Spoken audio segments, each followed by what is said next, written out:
Welcome to everyone.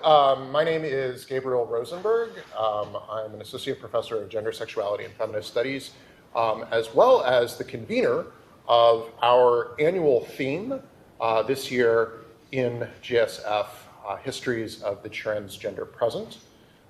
So if you find this talk engaging, which I hope you will, I have good news. We're going to be investigating similar themes over the course of the year.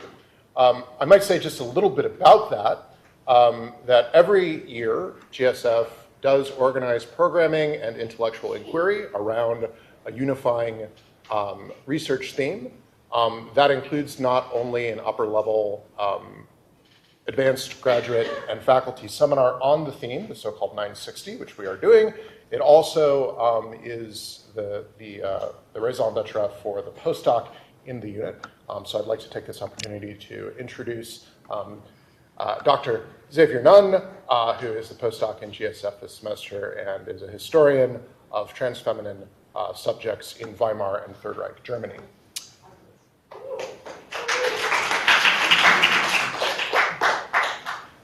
So the research theme for the year takes on the vexed, or perhaps not so vexed, the difficult relationship that transgender studies poses to conventional understandings of historicism and historicist methods. Historicism as a set of tools and instruments used by scholars to situate objects within what we would contend is their correct historical context. The question of how we engage historicism and how we use it often pivots around a basic fundamental inquiry, which is what kinds of objects can we historicize? What kinds of things are available to our toolbox of historical methods? With its re-examination of identity, embodiment, and sex gender, transgender studies poses some important questions about what is available to historical narration and how historical narration might relate to contemporary politics, particularly as they intersect with transgender politics and identity in the year 2023. I don't want to say too much more about that, other than which is to say that we are in the seminar and in the programming this year constantly investigating the relationship between transgender politics and historicism as such, asking both what historicism can tell us about the current political moment, as well as how the current political moment should, in fact, inform our understanding of what historicism is and what it can do. With all of that said, I'm extraordinarily excited that we're able to welcome Professor Kaji Amin from Emory University here. And now I'm going to step off the stage so that Professor Robin Wiegman from the program in literature can give a full, robust, and proper introduction.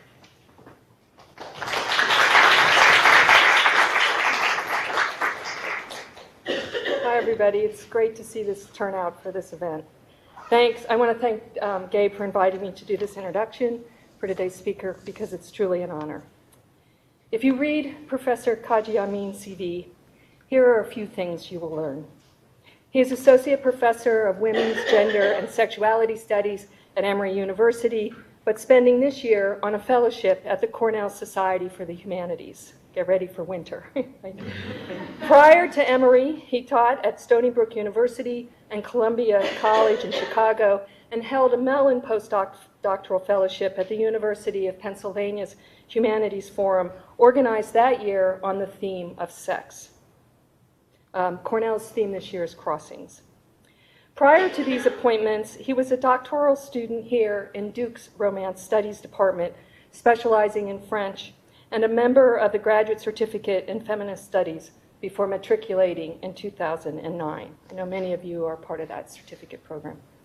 You will also know from the CV that Professor Amin has published Disturbing Attachments, Genet, Pederasty, and Queer History in the Theory Q series at Duke University Press, and is currently working on a manuscript and a monograph titled Transmaterialism Without Gender Identity. And you will learn that he has published 13 refereed articles, 2 keyword entries, 2 book chapters, a host of reviews, and co-edited a special issue of ASAP Journal on Queer Form. His invited lectures and conference presentations take up 6 pages of the CV and growing, and he has been advising dissertations and honors theses on a wide variety of interdisciplinary projects, many correlated to his pedagogical commitments to queer theory, trans studies, feminist theory, and queer modernities. To engage Professor Amin's scholarship directly is to know much, much more than the conventions of CV reading allows. His 2017 monograph, which I know some of you were talking about in the class today, you will learn, registers a certain disregard for being inside the group logics and celebratory hygienics and avant-gardism of contemporary queer theory. Interested instead in exploring what the title declares disturbing attachments, the book rearticulates the now discredited project of author studies by using its central figure, Jean Genet, to rethink the various idolizations of political affiliation, modes of affect, and analytic emphases that have driven queer theoretical practices for the past 3 decades. Professor Amin does this by harnessing the historical and structural imperatives of both postcolonial studies and critical race theory, thereby situating Genet at the intersection of the transatlantic travel of political and intellectual discourses to explore what Genet's relationships to the Black Panther Party, Palestinian struggle, and the prison as a disciplinary arm of the state what those attachments cannot deliver to the contemporary reader in search of a queer past commensurate with our current political and analytic attachments. By refusing to judge Genet's politics in favor of reading their complex historical formations, disturbing attachments contests queer theory's own political performance, including its disciplinary relation to political affect and the disavowed moralism of its critically left animations. If you turn to his many articles, you'll be able to witness his continuing commitment to what I think of as the counter-instinctual, and to admire the transatlanticism of his perspective as a scholar of France and of the US. You will also be able to follow the emergence, nearly a decade ago, of his interest in the history of science, and to begin tracking his increasingly significant contributions to trans studies. You'll also get a preliminary sense of his current monograph, Transmaterialism, which draws together the figural work that trans portends in popular culture, the history of sexology, activism, and academia in order to interrupt the largely unquestioned authority that the postulation of autonomous gender identity holds as predicate for trans affirmation. And the talk today is going to be from this, I believe.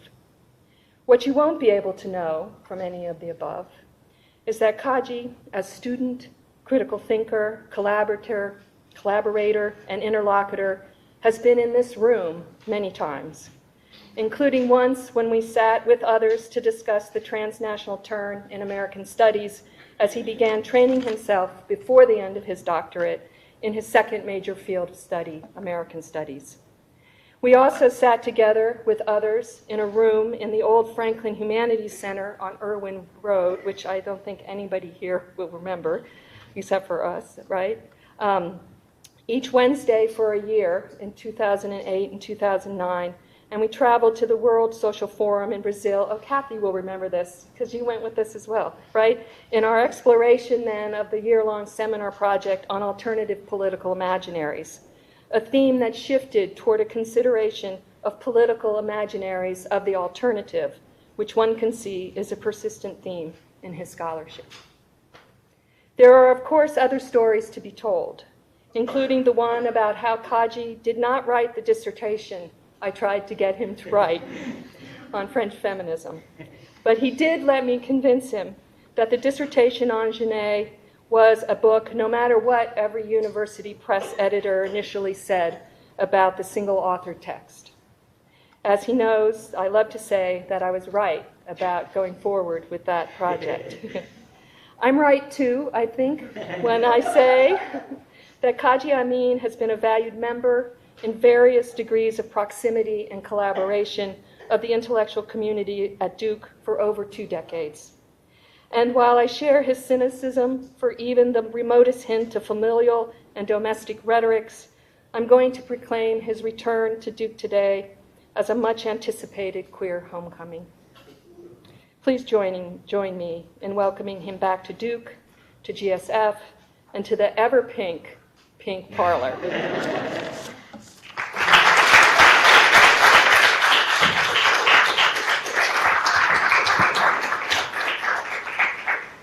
Thank you, Robin, for that extraordinary introduction, and thank you, Gabe, for inviting me. Thank the staff. I'm thanking the staff for making the travel and the accommodation possible.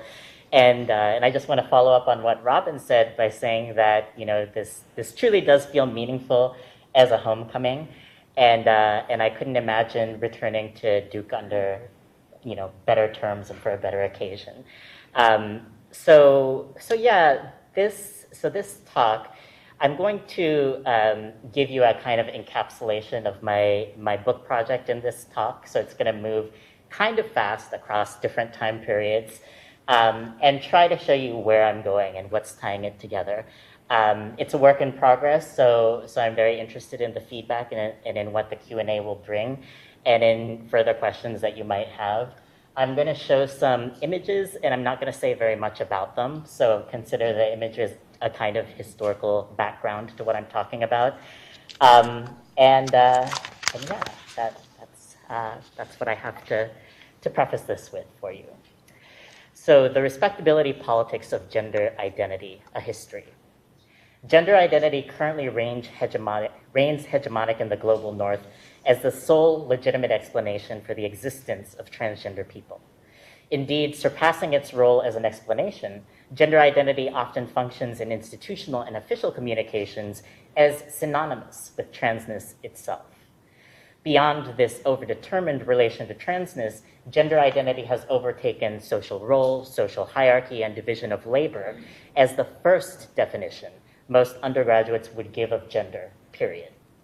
At a time when extreme transphobes deny the very existence of gender identity to redefine any attempt to change one's biological sex as a deluded self-mutilation, professing to believe in gender identity is often proffered as a gesture of solidarity with trans people. For trans politics is often understood as little more than the right for trans individuals to have their innate gender identities recognized and affirmed without discrimination. This is, for instance, what gender self-determination, the primary leftist political principle promoted by trans activism, boils down to, despite attempts by scholars like Eric Stanley and Dean Spade to connect the term to more collective politics.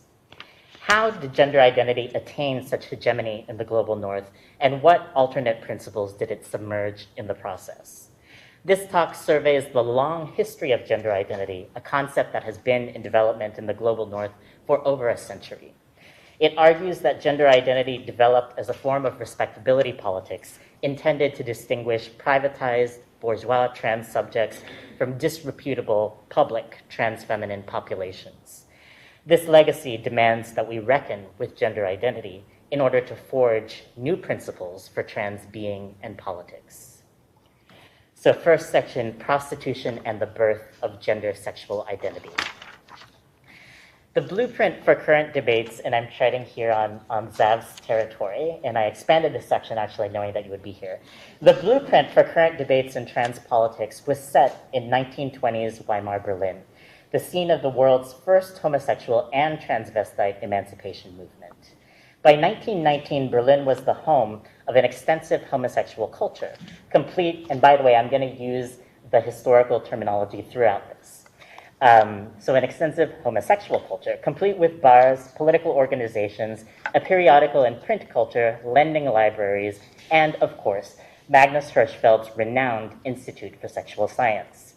This homosexual culture was, for reasons I can explain more in the Q&A, a bourgeois and petit bourgeois phenomenon. Since sodomy was illegal, respectable male homosexuals sought to keep their sex lives private. One of the most popular ways to do this was by having sex and conducting relationships with hustlers or working class men unknown within bourgeois social circles. Middle-class men learned to identify as homosexual while depending on the availability of poorer young men to discreetly satisfy their sexual urges. Poorer young men, many of whom were not officially hustlers, but who were nonetheless willing to engage in sexual relationships with men who could offer them meals, gifts, a job, or a flat, were aplenty in Berlin, where the interwar devaluation of the mark had drained the wealth of even much of the middle class. The much celebrated development of a homosexual identity, public culture, and political movement in early 20th century Germany was thus parasitic upon Berlin's substantial population of young hustlers. Hustlers constituted both the material conditions for the development of the world's first homosexual movement and one of its paramount political problems. Widely associated with vice, crime, and degeneration, hustlers were the hyper-visible face of what many experts considered the social scourge of homosexuality, their recent multiplication taken as evidence that sodomitical habits were indeed both seductive and contagious.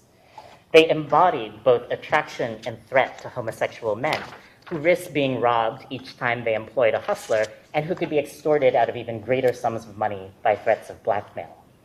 Indeed, the very desire to keep their sex lives private that drove bourgeois and petit bourgeois men to seek out hustlers gave hustlers a degree of power over them, for a man with a secret was an easy mark. Under Jewish sexologist Magnus Hirschfeld's helm, the German homosexual emancipation movement made this class conflict with hustlers the raw material of their campaign against paragraph 175, the anti-sodomy statute. In historian Robert Beachy's summary, Hirschfeld and his scientific humanitarian committee had been promoting a simple message since 1897. And it goes like this. The law against sodomy is not only unenforceable, since acts of sodomy rarely have eyewitnesses, but actually counterproductive. Rather than reducing crime, paragraph 175 actually increases it by creating favorable conditions for both blackmail and theft. Key to this public message was the continual juxtaposition of a portrait of the law-abiding bourgeois homosexual citizen with one of the unsavory criminal hustler, himself never portrayed as a potential homosexual. The class conflict between hustlers and bourgeois homosexuals casts one of the key conceptual problems of sexology, how to differentiate the genuine from the pseudo-homosexual, sometimes called a situational homosexual, in a different light. For Hirschfeld, arguing that homosexuality was an innate and biologically rooted identity was crucial to the campaign against paragraph 175. For if homosexuals were born that way, then criminalizing their natural desires was both cruel and unjust. Moreover, Hirschfeld argued, homosexuals gave society no cause for worry. For if homosexuality was innate, then so too was heterosexuality. Thus, no heterosexual could possibly be seduced into the wholesale transformation of personhood that becoming homosexual would represent. What a heterosexual could do was cynically manipulate the vulnerable position of homosexuals under paragraph 175 for his own economic gain. This logic depended on the hustler being a pseudo-homosexual and an actual heterosexual or bisexual. Old ideas of homosexuality as criminal, depraved, and degenerate, in fact, were not superseded by Hirschfeld's new sexual science. They were instead funneled into the figure of the pseudo-homosexual, who in real life was played by the hustler, the class enemy of bourgeois homosexuals like Hirschfeld himself. The longtime presence in Berlin of male-bodied sex workers who solicited while dressed in women's clothes could have thrown a wrench in Hirschfeld's strategy. According to Hirschfeld's own understanding of homosexuality as a form of sexual indeterminacy, that is, of male homosexuals as somehow hermaphroditic, and thus more inherently feminine than heterosexual men, these cross-dressed sex workers were liable to being interpreted as the most extreme of innate homosexuals. If sex workers could be homosexuals too, then could the homosexual emancipation movement justify its pillorying of them? Hirschfeld avoided this potential problem with one of his most influential contributions to sexology, his nosological distinction of transvestism from homosexuality. In Transvestites, the Erotic Urge to Cross-Dress, published in 1910, Hirschfeld strategically crafted a portrait of transvestites that countered the popular association of male-bodied cross-dressing with prostitutes for hire by men, as well as the possible conflation between cross-dressing and homosexuality. While transvestism and homosexuality might co-occur, Hirschfeld emphasized that most transvestites were heterosexual and married, even happily, to women. The case studies he includes in his volume, moreover, are overwhelmingly those of bourgeois transvestites, including colleagues of his in the medical profession, who would be respectable but for their proclivity to cross-dress. The global portrait that emerged of the transvestite as a heterosexual, married, law-abiding bourgeois citizen cohered well with Hirschfeld's assessment that transvestism was a harmless deviation, likely rooted in biology, and his proposal that those medically diagnosed as extreme transvestites be accorded a transvestite pass to permit them to publicly live and work in the clothing of the opposite sex. Hirschfeld did not devise such strategies alone.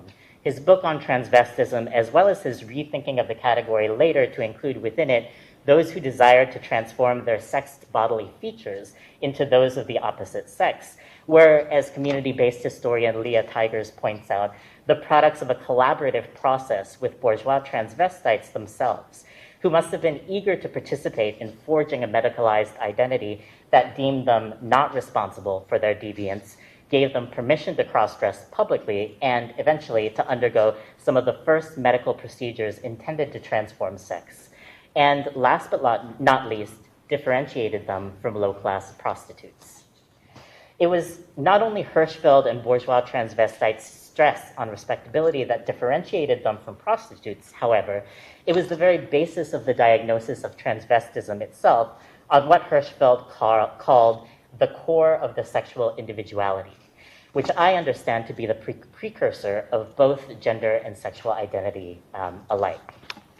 The following quote by an anonymous transvestite author in a 1930 issue of the magazine The Third Sex, The Transvestites, expresses a recurrent distinction in the popular transvestite press.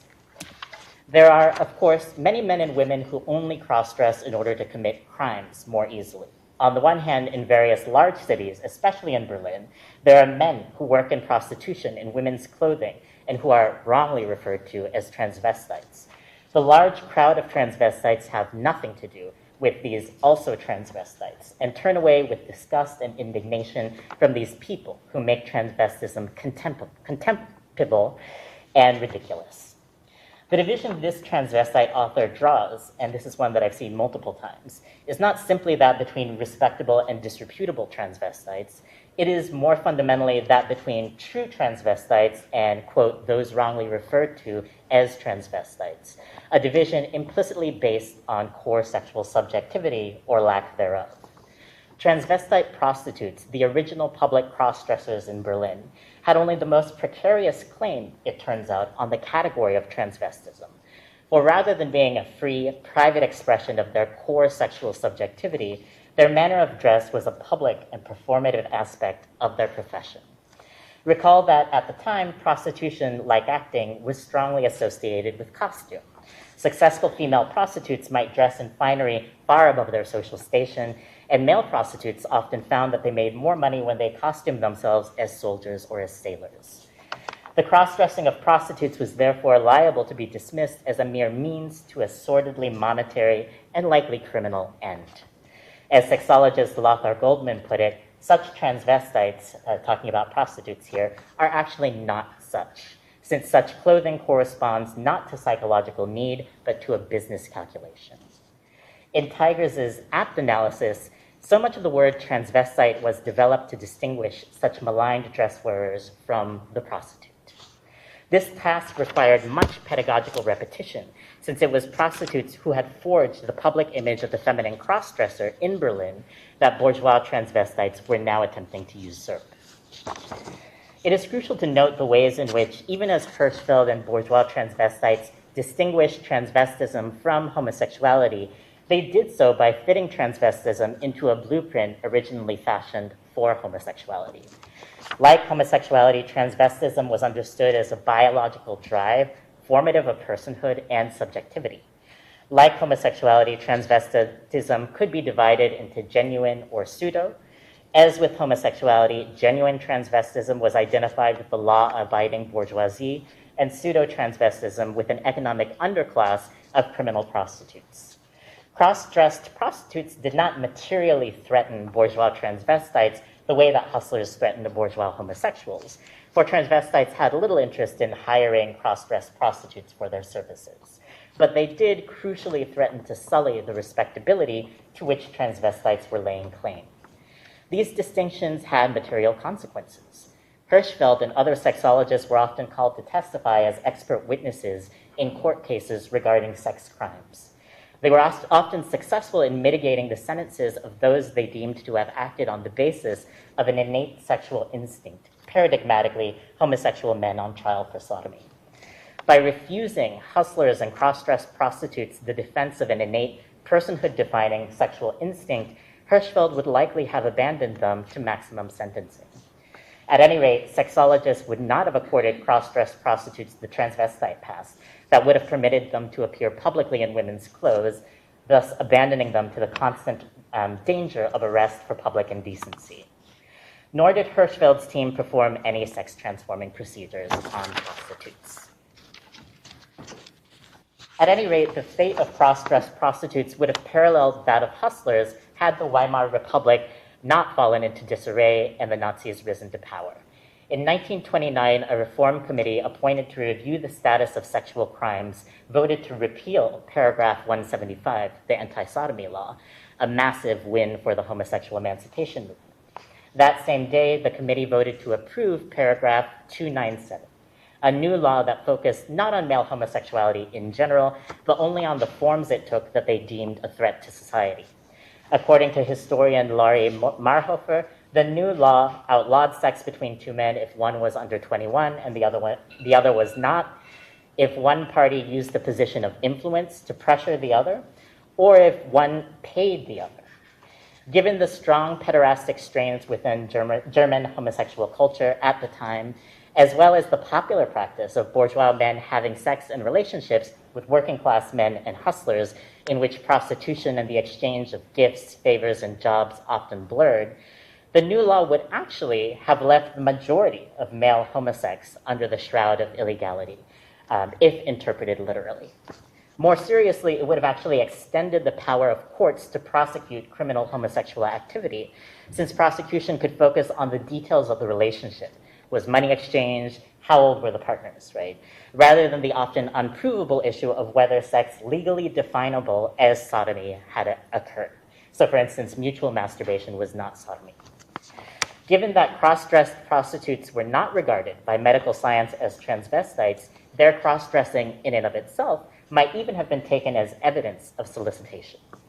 In the words of Wilhelm Karl, the conservative chair of the Reform Committee, the revised law represented, quote, a considerable extension and sharpening of paragraph 175, not its abolition. Under Hirschfeld's leadership, the German homosexual emancipation movement had banked on innate homosexuality and innate transvestism, both based on the notion of core sexual individuality as a bulwark against fears regarding the social contagion of homosexuality and the use of cross-dressing to commit crimes. Marhofer demonstrates, moreover, that conservative members of the Reform Committee never did buy the argument that homosexuality and transvestism were innate, rather than being a product of social contagion. They merely agreed that hustlers were a bigger and more solvable problem than the private sex practices of bourgeois men. Moreover, they were concerned that, incensed over paragraph 175, bourgeois homosexuals were seducing more youth into homosexuality by arguing so loudly in print public culture and in court for its validity, so that this very debate was turning more youth gay. Paradoxically, they sought to abolish paragraph 175 as a means to slow the social contagion of homosexuality, not out of respect for its innateness. Both legislators' criminalization of hustlers and the homosexual emancipation movement's abandoning of them indicate what was actually at stake in the debate over paragraph 175. The transformation of homosexuality and transvestism into so-called modern identities was a battle for respectability and legitimacy within the bourgeois public sphere. The class enemies of this battle were sex workers, whose hyper-visible public disrepute participation in the informal economy, and perceived reduction of homosexuality and transvestism to business ploys marked the amount for sacrifice. This was the case despite the fact that sex workers had been the original public cross-dressers and that hustlers had kept Berlin's homosexual culture bourgeois by providing an outlet for sex acts that could otherwise have endangered the class standing of respectable homosexuals. So this is part 2, gentrifying gender. This basic dynamic recurs in the mid-century United States when American doctors picked up the scalpel, so to speak, that German sexologists had been forced to drop with the ascent of the Nazis to power during the 1930s. In The Transsexual Phenomenon, published in 1966, German-American endocrinologist Harry Benjamin, who knew Hirschfeld, reiterates the basic exclusion of cross-dressing as a means to an end, or as a profession, from the new diagnostic entity of transsexuality. This exclusion has a twofold effect. First, it makes possible the disqualification of the two forms of labor that allowed trans feminine people to make a living while publicly dressed as women during the 1960s, female impersonation and sex work, from the category of transsexuality. Secondly, this exclusion had the effect of defining transsexuality as respectable. Psychiatrist Robert Stoller's coinage of the term gender identity during the late 1960s rendered official the exclusion of prostitution and other forms of disreputable feminine labor from official medical categories, from Hirschfeld's transvestism to Benjamin's transsexuality. In Sex and Gender, published in 1968, Stoller promotes his new term, gender identity, as the diagnostic requirement for bottom surgery on two grounds. First, it is properly psychiatric in that it is a diagnosis based on character type rather than on the type of treatment, which was his critique of Harry Benjamin's model. Secondly, for Stoller, gender identity had the incalculable advantage of doing the gatekeeping for doctors. As a diagnostic requirement, it would bar from transition a range of disreputable European trans women who, for Stoller, should never have been allowed to access womanhood in the first place. For while they might have feminine identifications, they did not identify as women, according to him. A rant in which he inveighs against such trans women is worth quoting at length. These people have been female impersonators, and they have found it helpful in their professions, especially those who are strippers, to complete their body transformation. Their scarcely disguised interest in having the operation seems especially to be an attempt at promiscuity, though this is not to deny their marked feminine identification. They function as prostitutes following successful surgery. Their desire to live simply as women seems to be rather weak. They do not try secretly to pass as normal women. Instead, they want to be publicly known as homosexual men who have now been transformed into the appearance of women, but neither they nor their partners feel that they are women, but rather simulated women, right? So even the syntax is messy and to me indexes a kind of affective rage, right? If we read between the lines here, the true stakes of the exhaustive mid-century medical attempt to definitively separate transsexuals from homosexuals becomes clear. It is a respectability and class-based attempt to separate those deemed capable of living as normal women post-transition from those who emerge from street, performance, gay, and sex economies, and to erect barriers for medical transition for the latter. And if you're wondering, what in the world he has in mind when he's talking about these homosexual men who want to transition but still be thought of as homosexual men, I am pretty sure that he has in mind people like Coccinelle and Bambi, who were quite famous even in the United States during the 1960s, and who got bottom surgery and became even bigger stars in France as a result of that, right? So a lot of trans women in the United States at the time wanted to actually move to France so that they could follow this path, right? So it's the participation in the economy, in this type of economy, and it's the publicness of it that disqualifies for him from trans femininity. So this group of female impersonators, showgirls, and sex workers could not be further from real transsexual women who, as Stoller asserts, merely want to live, quote, in anonymity, in a non-promiscuous, non-prostitution, non-exhibitionistic relationship with a man. Gender identity was invented less as a descriptor of a pre-existing psychic entity, than as a tool through which transsexuality, and thus transsexual medicine, could be made respectable. The advantage to gender identity was that it offered a scientific-sounding rationale for one of the pre-existing clinical criteria of transsexualism, that sex-affirming procedures be sought not out of any ulterior motive, such as fame, professional advancement, or much-feared promiscuity, but rather as an end in itself.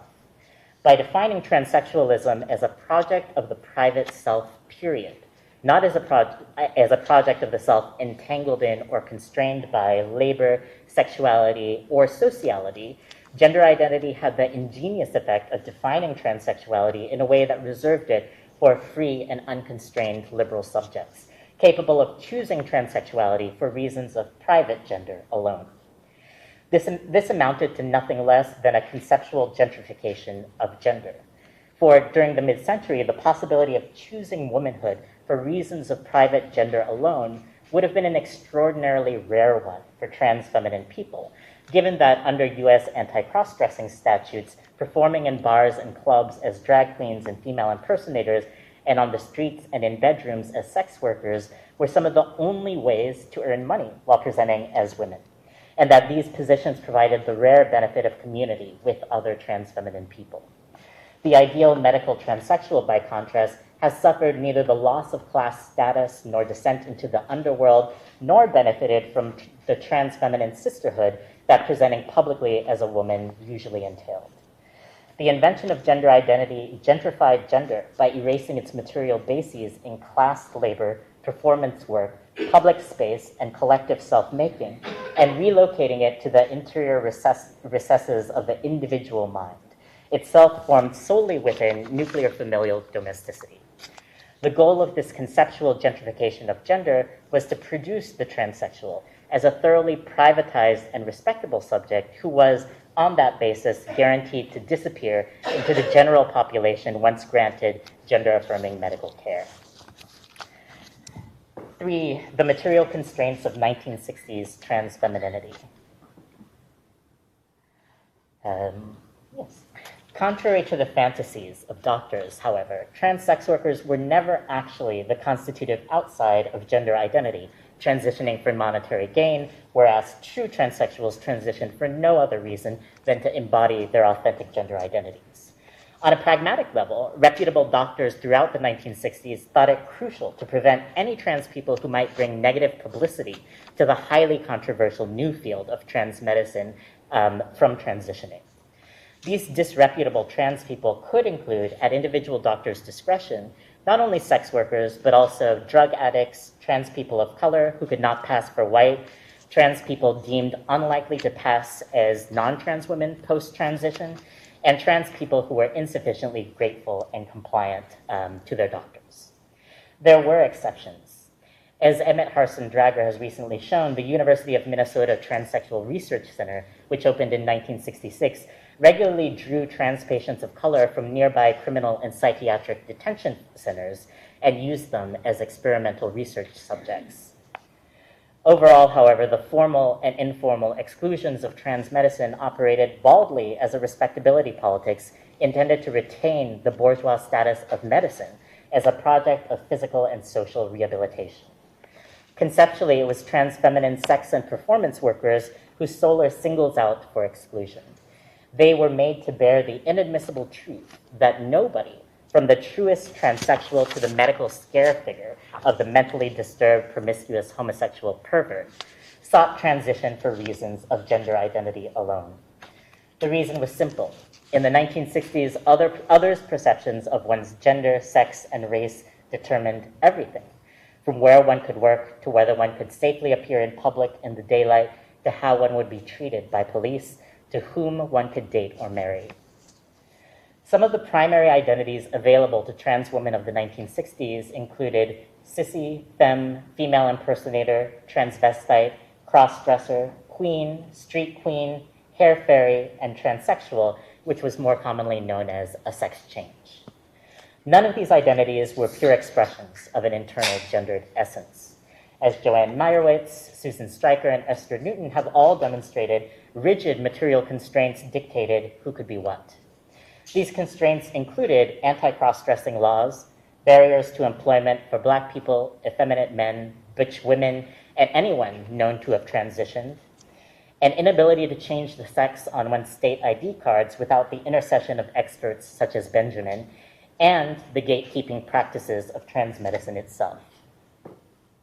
To maintain respectability and retain higher-paying jobs reserved for men, middle-class trans feminine people usually had to be content with being transvestites or cross-dressers, dressing only in private spaces such as hotels, homes, or rentals.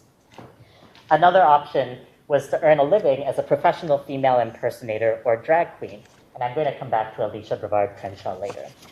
This allowed one to be admired and applauded for performing as a woman in semi-public spaces such as bars, theaters, and clubs, a powerful experience for many, given that the same presentation was met with derision and disgust on city streets.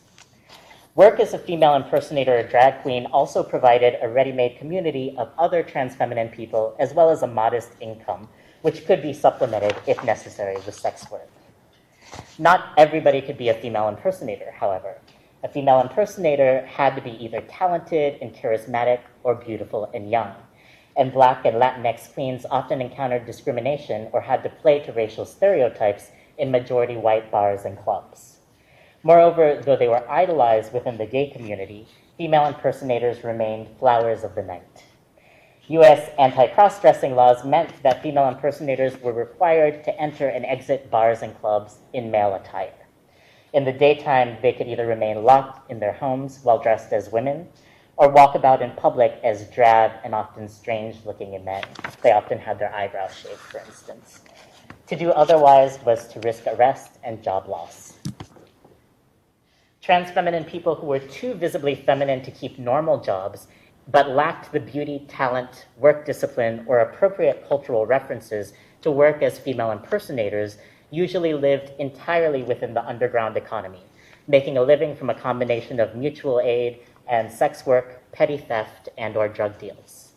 While in practice, sex work could be more lucrative than work as a female impersonator, or even than employment in the formal economy as a woman, street queen sex workers faced a near complete loss of respectability. Even other queer and trans people considered them, in the words of Alicia Brevard Crenshaw, a white female impersonator who eventually became a transsexual, quote, just scum, scum.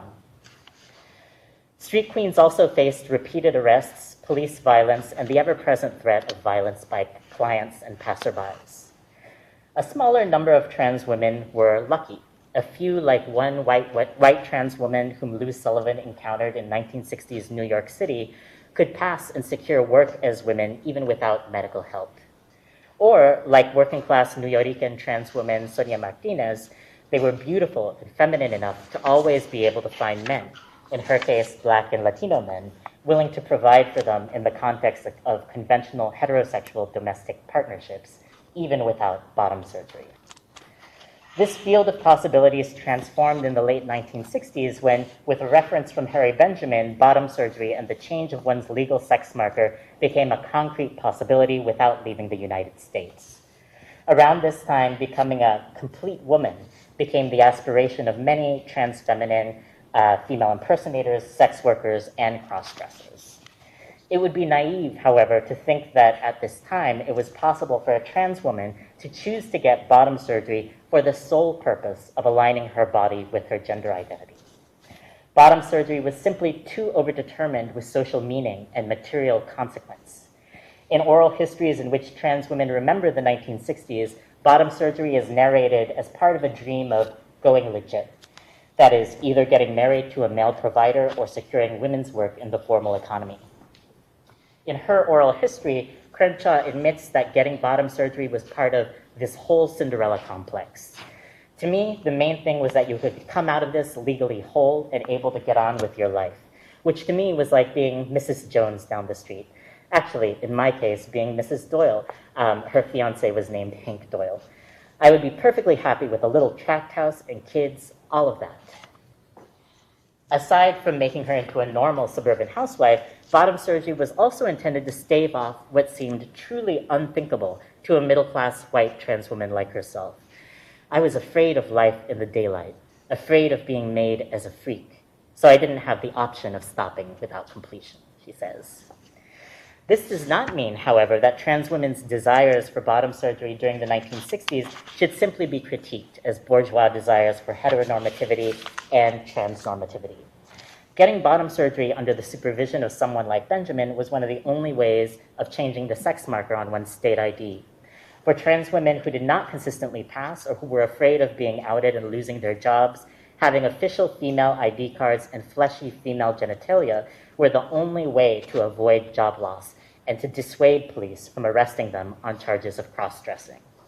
Several oral histories recount trans women being forced to bare their post-surgical genitals before police officers, bosses, and neighbors in order to avoid arrest, keep jobs, and silence rumors.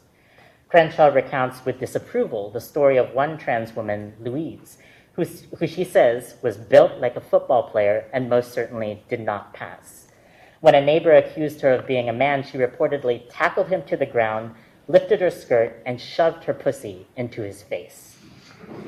Having bottom surgery may not have always fulfilled trans women's desires for upward mobility, but it did offer a concrete form of safety they would have been able to feel and hold in their innermost bodies. Unfortunately, desire for bottom surgery, even when coupled with the resources to pay for it, was not enough to access it at the time. Benjamin reserved his references for bottom surgery to those worthy of becoming one of what he paternalistically called his girls. That is, those who met his largely informal and subjective criteria for being ready and able to function in the normal world as respectable women after surgery. In practice, Benjamin's snap judgment, informed by his own white bourgeois heterosexual assumptions, served as the ultimate diagnostic standard. As Miss Major Griffin Garcia, former Black street queen and sex worker, remembers in her oral history, he only did girls he thought would pass. He only did white girls. He only did girls who were between no taller than 5'6", would help those girls. So taller girls like myself had to find other places. The black girls had to go to other places. Stuff like that. So to me, he was an obnoxious old asshole. Miss Major and other black trans sex workers she knew were turned away by Benjamin's receptionist before they were ever able to meet with him. By contrast, Crenshaw, who arrived at her psychiatric appointment escorted by her heterosexual fiancé, who was prepared to marry her after surgery, and white trans woman Suzanne Cook, who had gone to university for a couple of years, a rarity among young trans women, were considered ideal candidates. In the tautological logic of clinics from the 1960s to the early 1970s, transsexuality could be kept respectable if respectable trans women were selected for surgery.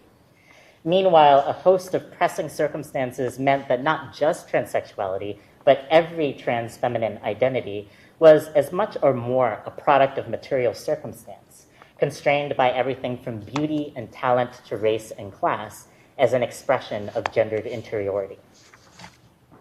Part 4, transmaterialism. What conclusions can we draw from this perspective on trans history for contemporary trans politics?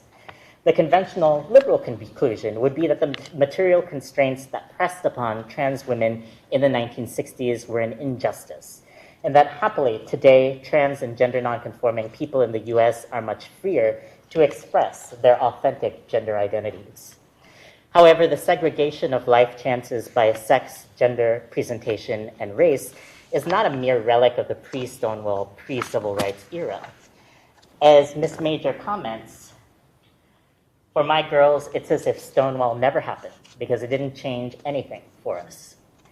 Refusing middle-class narratives of trans progress, as well as the epical popular division between the pre- and post-Stonewall era, Miss Major lays bare a black sex worker's view of trans history as a history of stasis, and even of worsening material conditions. Indeed, while decades of post-Stonewall and post-civil rights feminist, anti-racist, gay, and transgender activism have slowly loosened the strict legal, medical, and de jure barriers that segmented life chances in every era of life during the 1960s, it still remains the case that one's perceived, not identified, gender, sex, and race, which importantly are always nuanced by norms of respectability, shape everything from one's overall life chances to one's salary, likelihood of imprisonment, public treatment, social positioning, and dating pool. Miss Major's girls in particular, Black trans feminine sex workers, still face many of the same problems they did during the 1960s. These include accessing gender-affirmative healthcare, surviving arrest, violence, addiction, and homelessness, and finding a man who is not ashamed to be seen in the daylight with them. Given the gutting of the war on poverty social programs from which many trans people benefited during the 1960s, the astronomically higher expense of urban living, the falling real wages of sex work along with service work more generally, the loss of urban tenderloin districts to gentrification, and the increased sophistication of policing and surveillance technologies, Black trans feminine sex workers are, in many material respects, worse off now than they were during the 1960s. Meanwhile, gender identity has gone from being a specialized psychiatric term intended to distinguish true from false, which is to say respectable from disreputable, transsexuals, to an integral part of trans vernaculars and the cornerstone of trans rights strategies. Gender identity, however, is an exceedingly weak concept on which to build trans hopes for a better life. Recognized as, quote, at best simplistic and at worst problematic by trans-affirmative psychoanalysis, and that's a quote from Avgi Sakatopoulou and Anne Pellegrini, core gender identity makes an easy target for transphobes, and they have taken aim. The concept of gender identity allows transphobes to argue in favor of denying trans people access to public space and medical care, all the while claiming that they respect and value our identities. It allows more open transphobes to claim that trans people confuse feelings for reality, since every sane adult knows that what you imagine in your head is not necessarily true.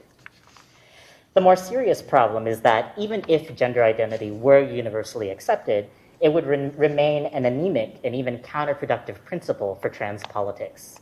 As scholars of race and class know well, so-called identities are not primarily psychic and individual, but rather social. Insofar as they can be seen, felt, heard, and smelled, they have material consequences. The ligaments that bind identities to the social and the material are precisely what make them politically potent. The original purpose of gender identity, when essayed in 1910 Berlin and developed in the 1960s United States, is to sever the ligaments that bind identity to its social life and material conditions. The resulting entity, a core innate gender identity magically independent of gender's racial, social, and material functions, is a fiction, or more precisely, as Sahar Sahaji has pointed out, a reification. Gender identity makes a structural cut between properly private individual identities worthy of recognition and others too promiscuously enmeshed in sexuality, sociality, labor, and public space to even count as identities in the first place. This cut is a structural feature of gender identity, shadowing it wherever it travels. The severed and disallowed social aspect of gender identity will keep returning to haunt us as long as gender identity remains the only legitimate rationale for transition. In 1910 Berlin, the dominant fear was of perverse pederasts seducing youth into a life of homosexuality and crime. In the 1960s US, it was of homosexual men using the tools of medicine to embody the perversely hypersexual public femininity that they had taught each other.